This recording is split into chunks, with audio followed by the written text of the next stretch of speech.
Hi, I'm Marc Dombrosky. My exhibition for the Government Center is called You Want Light to Pass Through Objects and Furniture. When we moved here, my wife and I moved here from Seattle, Tacoma area. We've been in Tacoma for about 10 years. And one of the things that struck me most about being in Las Vegas is that everyone advertises with for moving sales and stuff for sale just by putting a cardboard box and putting the sign on the medians in the road. And you get off the strip and that is, I mean, on any given weekend you just see hundreds, but literally.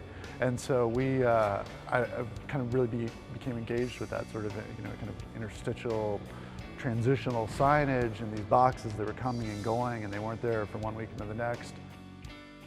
And since May, I started collecting those boxes. And I would go around late Sunday night, Monday morning, and kind of get these leftover remnant pieces. Embroidery has been a big part of my practice for a number of years. So I've been hand embroidering all the signs and doubling effectively all the writing that's on there. So all of the, in whatever the kind of thickness and typeface, I'm trying to really duplicate it. So at first glance, the signs look exactly like the signs, but if you on closer inspection, every letter's been hand embroidered. The embroidery for me does a number of things.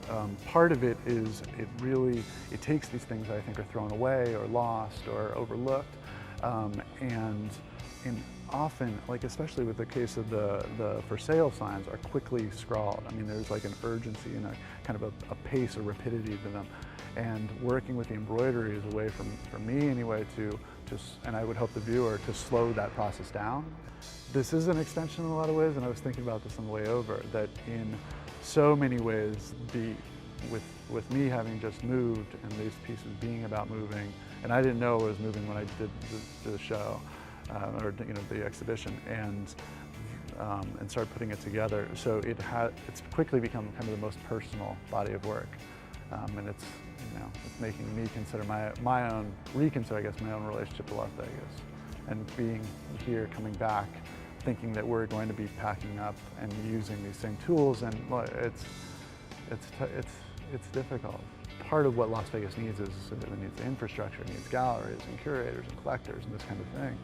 And I offered that I think Vegas is never going to have that. I think it is very singular in that it is, as the killer's saying, it's a town that's meant to pass them through.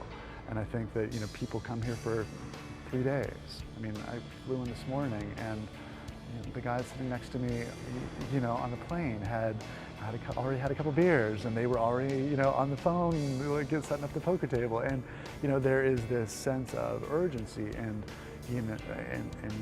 quickness that I think is interesting about Vegas.